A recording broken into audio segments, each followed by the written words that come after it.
करेंगे PN junction diode in the reverse biased mode, right.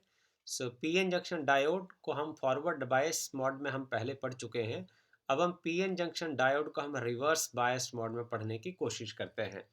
तो ये रहा आपके पास पीएन जंक्शन, ये पी टाइप एक्सट्रिंसिक सेमीकंडक्टर, और ये रहा N type semi extrinsic semiconductor. यदि हम पी टाइप एक्सट्रिंसिक सेमीकंडक्टर को negative terminal of the battery के साथ जोड़ते हैं, और एन टाइप जो एक्सट्रिंसिक सेमीकंडक्टर है, जो एक जंक्शन का हिस्सा है, इसको यदि हम पॉजिटिव टर्मिनल के साथ जोड़ देते हैं, तो इस बायसिंग के इस तरीके को हम रिवर्स बायस मोड कहते हैं। इस स्टेज के ऊपर आपका जो जंक्शन डायोड है वो रिवर्स बायस्ड कहा जाएगा। ओके, इस डायग्राम में आपके सब पास चीज़ें क्लियर हैं। जो ये जो बीच का पार्ट है, ये डिप्लीशन रीजन की बिड्थ है। W is the width of the depletion region, right. So if applied voltage is जो अप्लाइड वोल्टेज जो है वो मोस्टली ड्रॉप होती है डिप्लीशन रीजन में। डिप्लीशन रीजन में जो क्योंकि यहाँ जो इमोबाइल आयंस होते हैं और चार्जेस कम होते हैं, इसलिए यहाँ रेजिस्टेंस बहुत ज़्यादा होता है। So in comparison to the P और एन टाइप एक्सट्रिंसिक सेमीकंडक्टर, हमने ये ऑलरेडी पढ़ रखा है।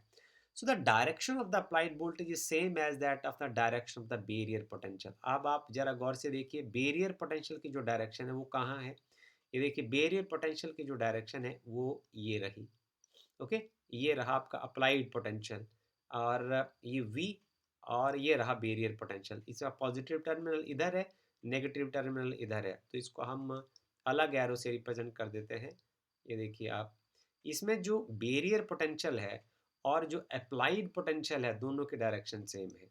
Both the barrier potential and applied potential have the same direction. तो इससे क्या होगा, होने वाला ये है कि जो दोनों पोटेंशियल है, जो जो रिजल्टेंट पोटेंशियल होगा वो इंक्रीज हो जाएगा। ये हो गया B0, तो रिजल्टेंट पोटेंशियल हो जाएगा B0 प्लस V, जो कि फॉरवर्ड बायस के केस में क्या था, V0 माइनस B, राइट।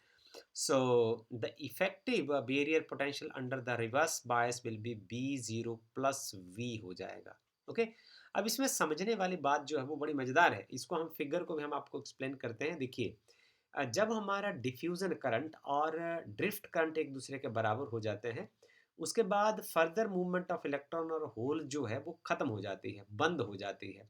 और उस स्टेज पर जो बैरियर पोटेंशियल डेवलप होता है, जो मूवमेंट ऑफ इलेक्ट्रॉन्स और होल को रोक देता है, और जो आपका पीएन जंक्शन डायोड होता है उसको इक्विलिब्रियम स्टेट में मेंटेन करके रखता है।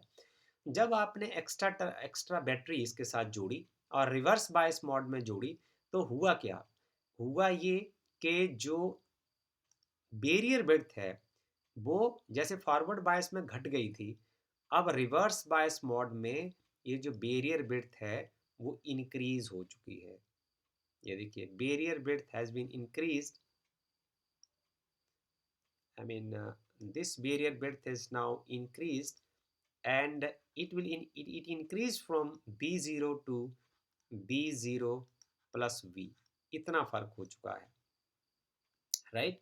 इसका मतलब क्या हुआ कि यदि आपका बैरियर पोटेंशियल इंक्रीज हो गया है, तो जो मेजॉरिटी कैरियर्स हैं, जैसे होल्स हैं पी साइड में, इलेक्ट्रॉन्स हैं एन साइड में, अब ये होल्स पी से एन साइड में और एन से पी साइड में, इनको जाना बहुत मुश्किल हो जाएगा। ओके, सो दस ये क्या करेगा, वेरिएबिलिटी यदि इंक्रीज हो जाएगी, ये लिखा है आगे साफ कि it suppress the flow of electrons. Now majority carriers के मूवमेंट को स्टॉप कर देगा। मेजॉरिटी कैरियर्स एन साइड से पी साइड के लिए स्टॉप हो जाएंगे, और पी साइड के जो होल है वो एन साइड में नहीं जा पाएंगे, क्योंकि अब बैरियर विड्थ पहले से बहुत ज़्यादा हो चुकी है, right. So this diffusion current decrease enormously, जो डिफ्यूजन करंट है वो बहुत घट जाएगा, right, as compare to the diode under forward bias. तो जब फॉरवर्ड बायसिंग होती है तो ये बैरियर विड्थ घटती है और डिफ्यूजन करंट जो है वो एकदम से बढ़ जाता है। अब हमारे पास जंक्शन में दो तरीके के करंट होते हैं। एक तो डिफ्यूजन करंट होता है और एक ड्रिफ्ट करंट होता है।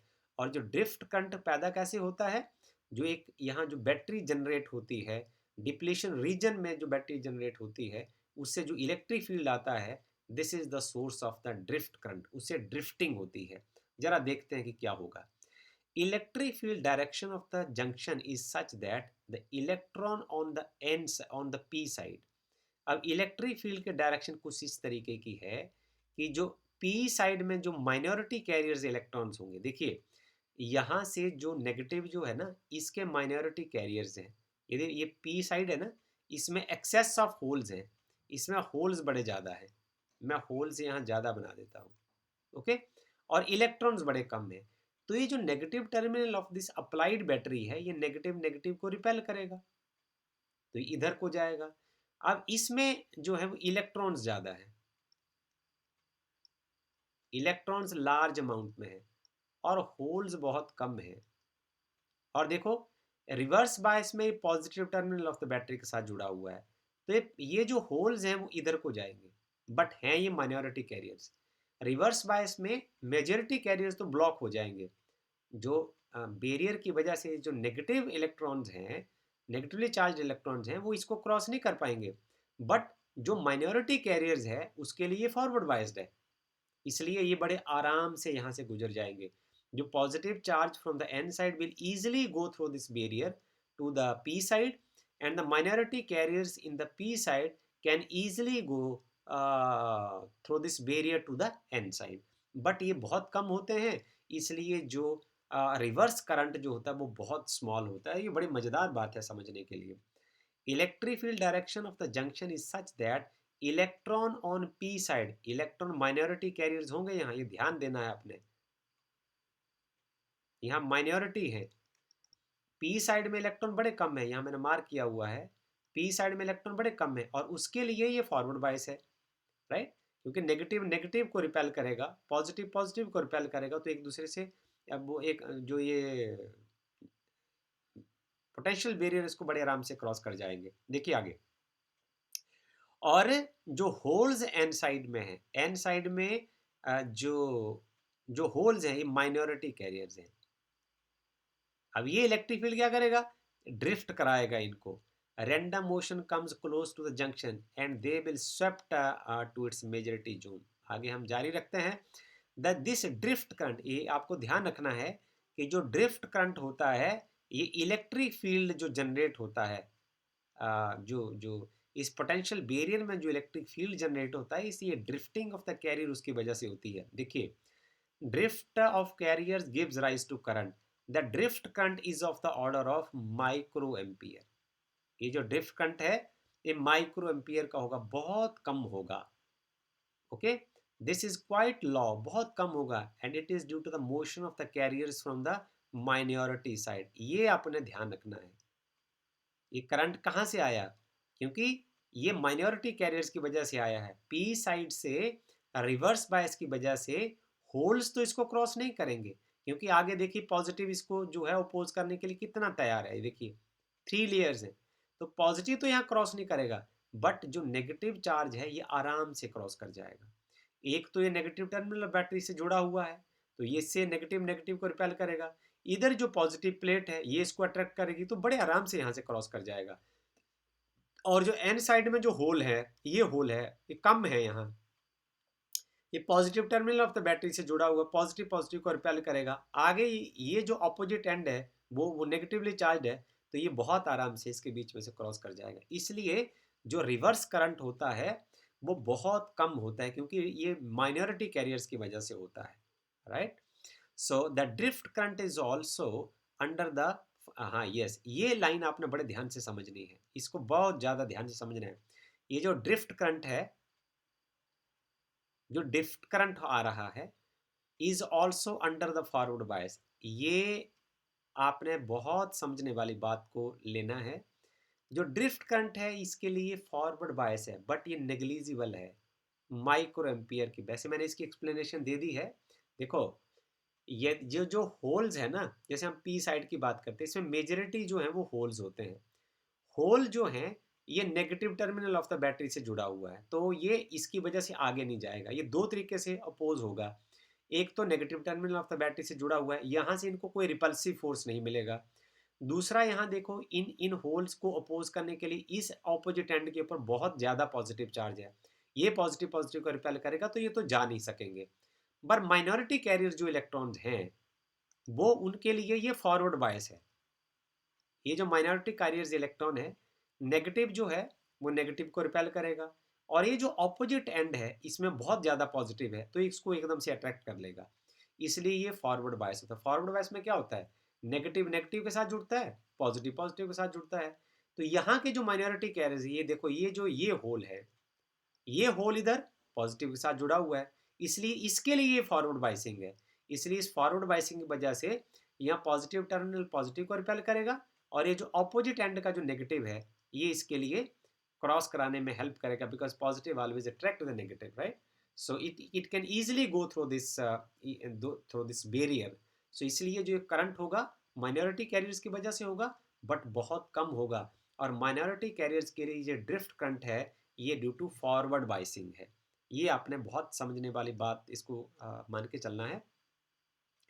Now, when compared with the current due to injected carriers, which is usually in the milliampere, तो हमने फॉरवर्ड बाइसिंग में इस बात को बड़े ध्यान से पढ़ा था। ये भी हम समझते हैं कि इंजेक्टेड कैरियर्स क्या होते हैं, और इंजेक्टेड कैरियर्स में हम आपको फिर रिवाइज कर देते हैं। इंजेक्टेड कैरियर्स में क्या होता है, जो मेजॉरिटी कैरियर्स होते हैं वो माइनॉरिटी कैरियर्स में जाते हैं, इसलिए इसको इंजेक्टेड कैरियर्स बोलते हैं।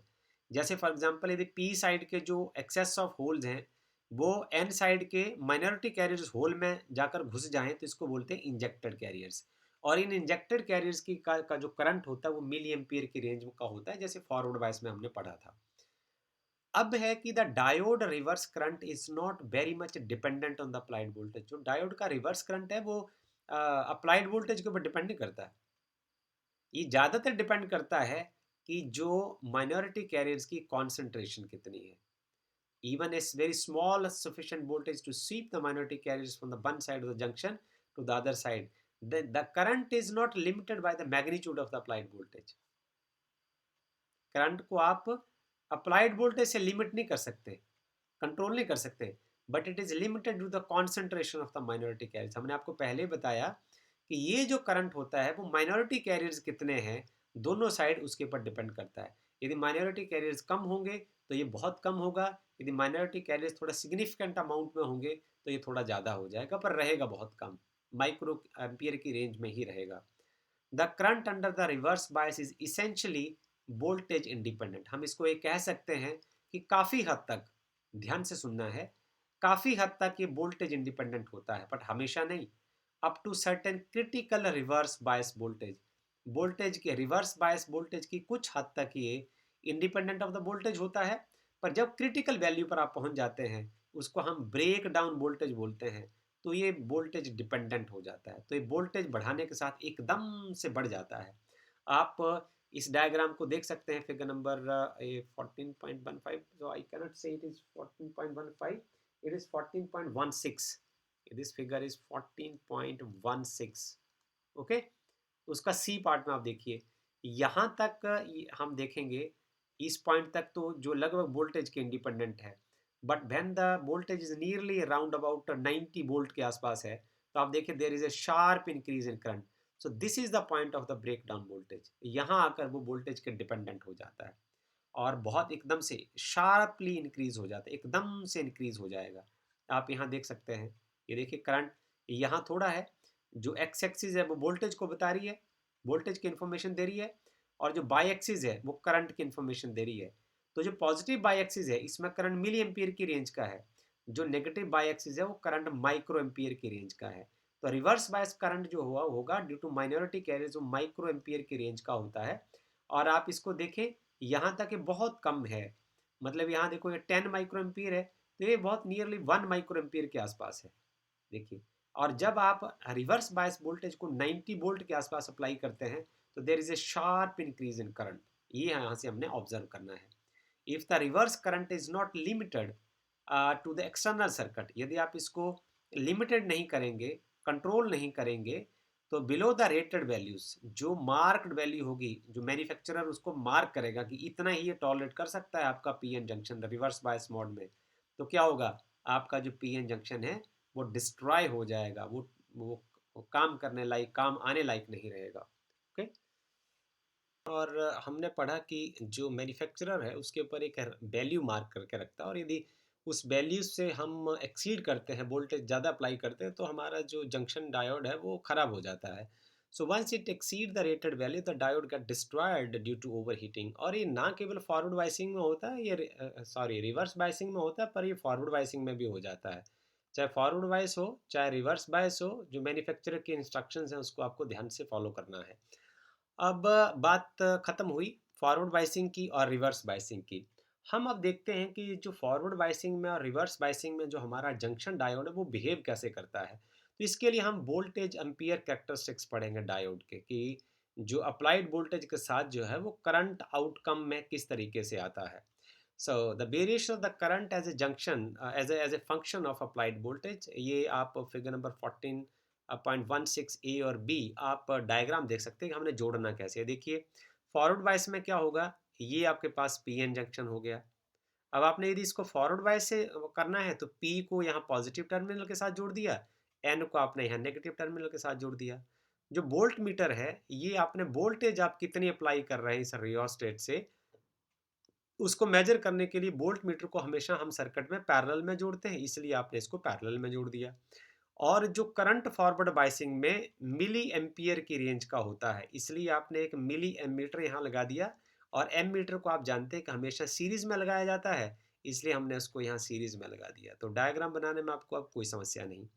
यदि रिवर्स बायस की बात करें तो रिवर्स बायस में आपने सबसे पहले अपना जो पी एन जंक्शन होता है उसको रिवर्स बायस में जोड़ने के लिए हम क्या करते हैं, उसमें पी को नेगेटिव से जोड़ते हैं। आप देखिए यहाँ आपके पास जो सर्किट डायग्राम है, यहाँ इसको आपने नेगेटिव के साथ जोड़ दिया, पी को आपने यहाँ नेगेटिव के साथ जोड़ दिया और एन को आपने यहाँ पॉजिटिव के साथ जोड़ दिया। ओके, सो ये रिवर्स बायस मोड में चला गया। और यहाँ से जो आप वोल्टेज सप्लाई कर रहे हैं उसको मापने के लिए आपने वोल्ट मीटर को पैरेलल में जोड़ दिया, जिसको हमेशा पैरेलल में जोड़ा जाता है। और आप जानते हैं, ये हमने पढ़ा है अभी, कि जो रिवर्स बायस मोड में जो करंट है वो बहुत कम होता है, माइक्रो एम्पियर की रेंज का होता है, इसलिए हमने माइक्रो एम मीटर इसमें सर्किट में सीरीज में जोड़ा, जिसको हम हमेशा सीरीज में जोड़ते हैं। You must remember ammeter is always connected in the series and voltmeter is always connected in the parallel। अब हम इनके करेक्टरिस्टिक्स को डिस्कस करने की प्रक्रिया को शुरू करते हैं। So a graph between B and I is obtained in the figure 14.16C। ये NCERT का टेक्स्ट है। इसमें जो x एक्सिस है वो वोल्टेज को शो कर रही है, और जो नेगेटिव एक्स एक्सिस है, जब हम रिवर्स बायस को पढ़ेंगे तो उसमें रिवर्स बायसिंग में ये जो वोल्टेज अप्लाइड वोल्टेज काम करेगी।